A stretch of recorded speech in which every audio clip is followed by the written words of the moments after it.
The Sealed Book of Mormon, chapter 49. And now Jesus taught many things unto his disciples concerning the equality of the children of God. And the cause of this inequality among the people was due to their division into families, and also because of the riches that some had over another. And Jesus commanded against riches, because he knew that when one had more than another, then he who had more cared little for the way in which he received his riches, nor did he care for those who had less than himself. And Jesus taught the people that the leaders of the church were wealthy men who enjoyed the things of the world and the associations that they had with those in power outside of the church, even the politicians and the leaders of the governments under which the church was subjected according to the laws of the land. And the only income that came into the church came by way of the tithes and offerings that the people gave unto the church as they were commanded by their leaders. And the Jews who were rich were prideful in that which they gave unto the church, because they gave much more than the poor, thus justifying themselves in their wickedness, believing that because of the abundance of which they gave unto the church, they were more blessed than the poor, who gave little or nothing at all. And now I have given unto you a brief account of Jacob, the father of Mary, who was assigned by the church to sell those animals to the people that came up to the temple to worship and make sacrifice unto God according to the law of Moses. And in the time of Jesus, the law of Moses had been corrupted and changed considerably, even that the original purpose and meaning of the sacrifice of animals, as well as the manner in which they were sacrificed, had been changed, so that the people did not understand that which they did in offering up sacrifices, but the people did these things according to their traditions, that they might fulfill the requirements of salvation as they had been taught to believe by their leaders. And Jacob, being employed by the church to sell for money the animals that the people needed to make the appropriate sacrifices, as they supposed, knew that the church had corrupted the laws of God and replaced them with the commandments and precepts of men. And because he knew these things, he could not sell the animals that he had raised by command of the church, and who had set the price for them, to those who were poor and could not afford to pay for that which they needed to participate in what they believed to be the ordinances of their salvation. And Jesus also knew of these things. And when he had come into Jerusalem according to the tradition of the Passover, he found in the temple those who sold oxen and sheep and doves, and also the money changers who had been commissioned by the church to accept the money of the people, no matter in what form it was received. And everything that was done by the church was done for a profit. For the leaders believed that it was within their stewardship to make sure that the money that was received in the name of the Lord should be used wisely to make more money for the church, which they believed was the will of the Lord. For this reason, they had commanded Jacob to make a profit of everything that he sold. And when Jesus beheld these things, his spirit groaned exceedingly within him, and he left that place and withdrew himself a ways off from among the people. And he cried unto the Father, saying, O my Father, how is it that thou canst suffer such wickedness of thy children? Behold, they are taught to believe that by their money they shall buy their salvation, and assure a place in thy kingdom, because of the things of the world that they believe they give unto thee as tithes and offerings. O my Father, forgive me, thy Son, for my sorrow, and that which I am about to do. Behold, I cannot bear to see the people do this thing and disgrace that which should be sacred and available to all of thy children for their instruction, but which their leaders have turned into a den of thieves. And Jesus became aware of his own indignation, which he had for the people who were desecrating the temple. But he did not act upon the emotions of his anger, and held all these things within him in control, according to the commandment of the Father. For the Spirit of God alloweth reproving at times with sharpness, when moved upon by the Holy Ghost, but then a showing forth afterwards of an increase of love towards them who have been reproved, lest they esteem him that reproveth to be their enemy. But Jesus was already hated by the Jews, even though he had showed forth exceeding love for them. And he thought in himself that perhaps a reproof of their sins with sharpness might be the cause of some of them listening better to his words. And after he prayed to the Father, Jesus made a scourge of small cords and took the time to ponder on that which he was about to do. And with the whip that he had made, he drove them all out of the temple with the sheep and the oxen, and poured out the money of the changers, and overthrew their tables. And he could not drive out the doves that were in their cages, but had compassion on them in their state of captivity, and did not overturn them, but commanded those who sold them, saying, Take these things hence, make not the house of my Father a house of merchandise. And now all these things were in similitude of that which shall come to pass in the latter days among those of you who belong to the church of Jesus Christ of the latter days. Yea, even your temples and your church shall be like unto the temple of the Jews. For ye shall believe that it is necessary that ye receive the ordinances of salvation as ye suppose, and cause that any who would receive these things should pay money for that which they receive. And in the tithing that ye require of them, ye make it requisite that it be paid in full before ye allow any to enter into the temple, and perform what ye believe are the saving ordinances of God. Now, are not your works the same works as the works of the Jews? Yea, do not your leaders command these things of you?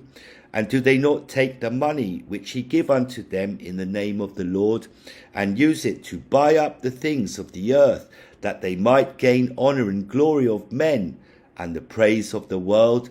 Yea, ye perceive in your hearts that because your church is rich, and your synagogues and your temples are of such beauty and exquisite workmanship, that the people of the world will be drawn unto you. But when they are drawn unto you, and they begin to believe that they shall find the words of Christ within you, even because you have more testimonies of these words than they have, yea, when they come unto you, do ye not make it a requirement that they purchase their salvation by the payment of tithes and offerings to the church? Now, in what difference can ye justify your actions compared to the actions of the Jews, who sold for a price the means of salvation among them? And how can ye not understand the words which I wrote unto you in the part of this record that shall not be sealed, and is already among you? Did I not prophesy concerning you, even that I said unto you, and caused to be repeated already in this sealed record, that my words might penetrate the shell of your stiff-neckedness and hard-heartedness? I wrote unto you, Behold, I speak unto you as if ye were present, and yet ye are not. But, behold, Jesus Christ hath shown you unto me, and I know your doing, and I know that ye do walk in the pride of your hearts, and that there are none save a few only who do not lift themselves up in the pride of their hearts unto the wearing of very fine apparel, unto envying and strifes and malice and persecutions and all manner of iniquities. And your churches, yea, even every one, have become polluted because of the pride of your hearts. For behold, ye do love money, and your substance, and your fine apparel, and the adorning of your churches, more than ye love the poor and the needy, the sick and the afflicted. O ye pollutions, ye hypocrites, ye teachers, who sell yourselves for that which will canker, why have ye polluted the holy church of God? Why are ye ashamed to take upon you the name of Christ? Why do ye not think that greater is the value of an endless happiness than that misery which never dies because of the praise of the world?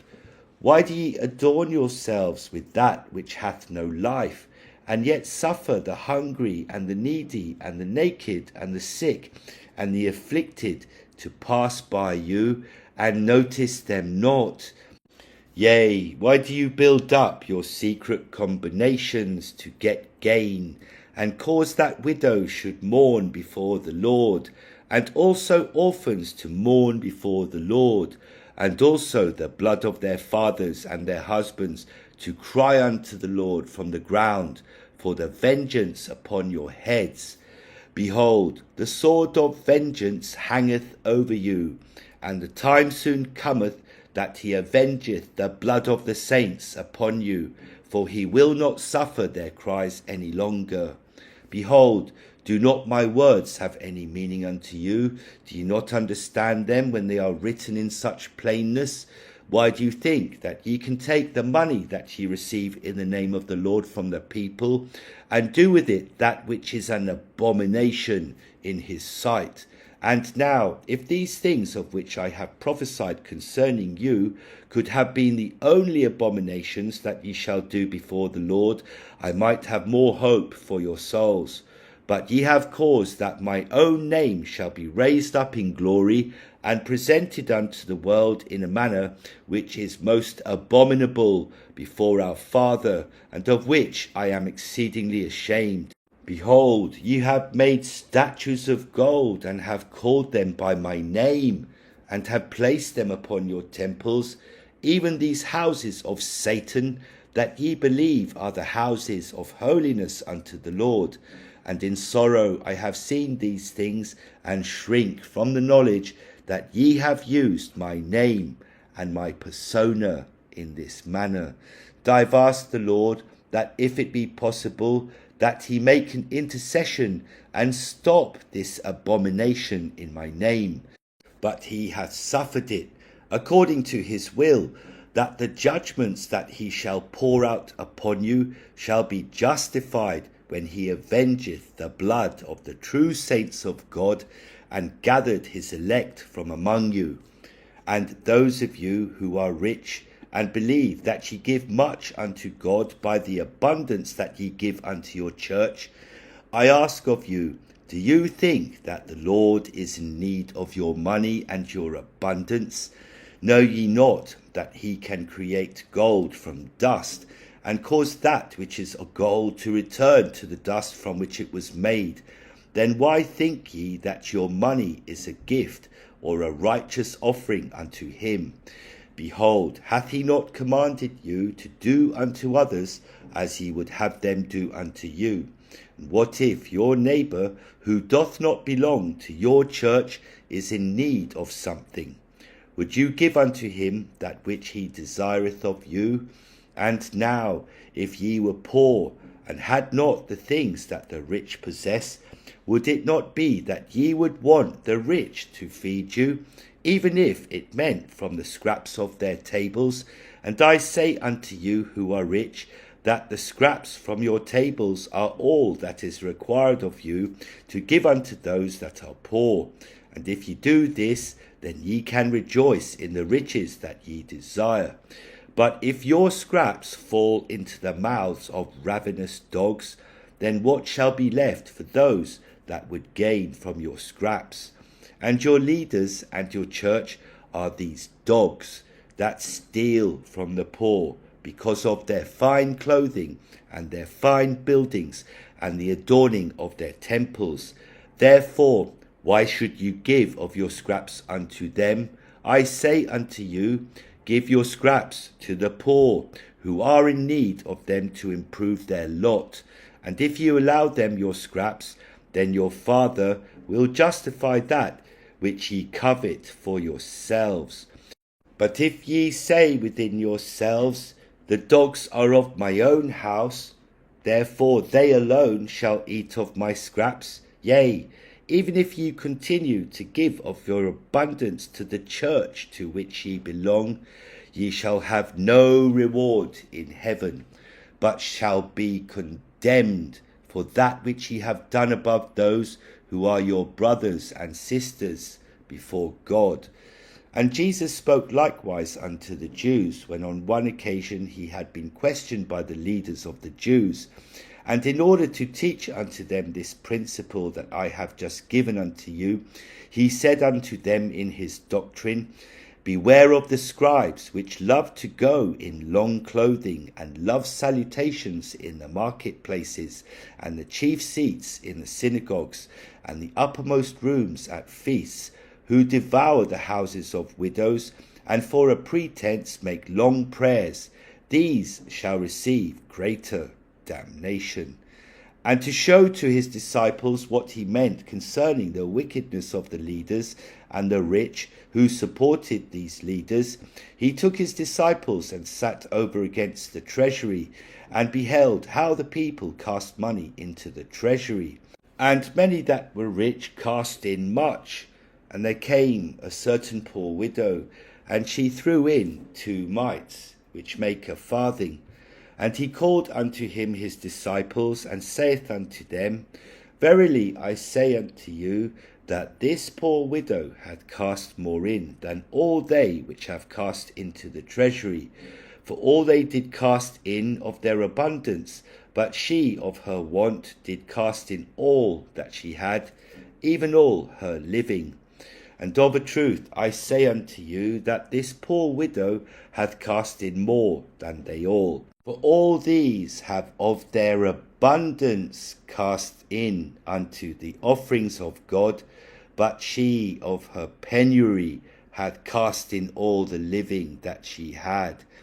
And his disciples began to understand the words of Jesus, and they beheld the temple, and how it was adorned, and the amount of money that was required for its upkeep and maintenance.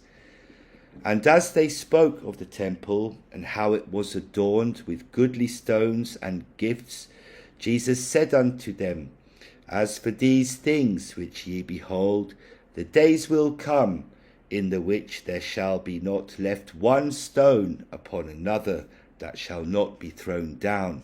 And now I, Moroni, do prophesy unto ye of the latter days, yea, if ye do not repent of the great abominations that ye have committed in the name of the Lord, even in all those things that I have just explained unto you, then at the day of the Lord shall every one of your temples be thrown down and destroyed according to his words.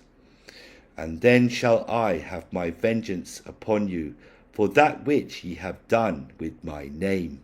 For behold, the statues that ye have erected of me shall sit upon the mounds of rubble that were once your great temples of gold and silver and all manner of precious things. And now Jesus hath shown unto us in many ways in the records that ye already have among you, how the rich are cursed, while the poor are blessed.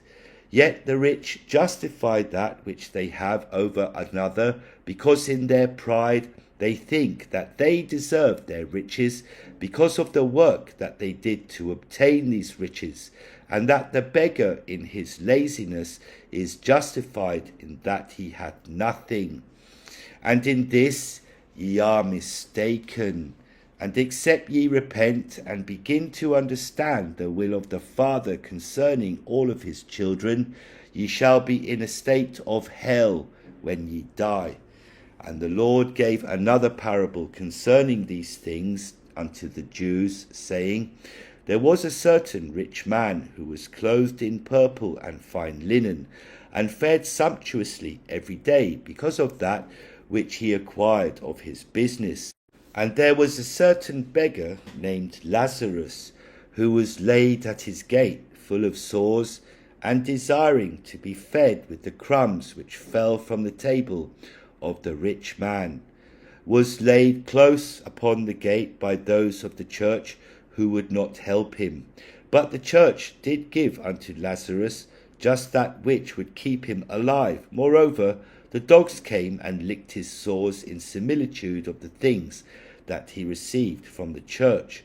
And it came to pass that the beggar died, and his spirit was carried by the angels into the spirit world, where he was received into the bosom of his fathers, or those who were there to greet him in the spirit world. And the rich man also died, and was buried, and his spirit was also carried into the spirit world. But he was received not in a state of joy and rest, as was Lazarus, but in a state of hell, where he lifted up his eyes, being in a state of torment that is given unto them that have done wickedly in mortality. And he seeth the righteous fathers afar off, and Lazarus in their bosom. And he cried and said, O righteous father Abraham. And this he said because of his traditions, not knowing the true Father. Have mercy on me, and send Lazarus, that he may dip the tip of his finger in water, and cool my tongue, and forgive me for that which I did not do unto him in mortality. For I am tormented in this flame of my soul. But the righteous spirits said unto him, Son, remember that thou in thy lifetime receivest thy good things, and likewise Lazarus evil things. But now he is comforted, and thou art tormented. And beside all this, between the spirit world and mortality, there is a great gulf fixed, so that they which would pass from the state of your misery back into mortality to change their actions in life cannot, neither can they which are mortal pass unto us, even those who shall come from thence. For thou canst not enter back into mortality and change that which thou hast done, seeing that thou art now dead. Then he said, I pray thee therefore, righteous Father, that thou wouldst send Lazarus as a spirit to the house of my father. For I have 5 brethren, that he may testify unto them, lest they also come into this place of torment. And the righteous spirit saith unto him, They have Moses and the prophets, and all the commandments and laws that these have given unto thy brethren. Therefore let them hear them. And he said, Nay, righteous Father, but if one went unto them from the dead, they will repent. And the Spirit said unto him, If they hear not Moses and the prophets, and obey not their words, neither will they be persuaded, though one rose from the dead. And now this is the state of all of you who are rich, and have set yourselves above your brother in the things which ye possess, even that ye withhold from him that which might make him happier than the state in which he suffereth. And now I would once again refer you to the great discourse given unto the people of Zarahemla by King Benjamin, who had witnessed this wickedness of which I have spoken among his own people. And he caused all the people of the land to be gathered together, and he said unto them, My brethren, all ye that have assembled yourselves together, ye who can hear my words which I shall speak unto you this day, for I have not commanded you to come up hither to trifle with the words which I shall speak, but that ye should hearken unto me, and open your ears that ye may hear, and your hearts that ye may understand, and your minds that the mysteries of God may be unfolded to your view. I have not commanded you to come up hither, that ye should fear me, or that ye should think that I of myself am more than a mortal man. But I am like as yourselves, subject to all manner of infirmities in body and mind. Yet I have been chosen by this people, and consecrated by my Father, and was suffered by the hand of the Lord, that I should be a ruler and king over this people, and have been kept and preserved by his matchless power, to serve you with all the might, mind, and strength, which the Lord hath granted unto me. I say unto you, that as I have been suffered to spend my days in your service, even up to this time, and have not sought gold, nor silver, nor any manner of riches of you, neither have I suffered that ye should be confined in dungeons, nor that ye should make slaves one of another, nor that ye should murder, or plunder, or steal, or commit adultery, nor even have I suffered that ye should commit any manner of wickedness, and have taught you that ye should keep the commandments of the Lord in all things which he hath commanded you. And even I myself have laboured with mine own hands, that I might serve you, and that ye should not be laden with taxes, and that there should nothing come upon you which was grievous to be borne. And all these things which I have spoken, ye yourselves are witnesses this day. Yet, my brethren, I have not done these things that I might boast, neither do I tell these things that thereby I might accuse you, but I tell you these things that ye may know that I can answer a clear conscience before God this day.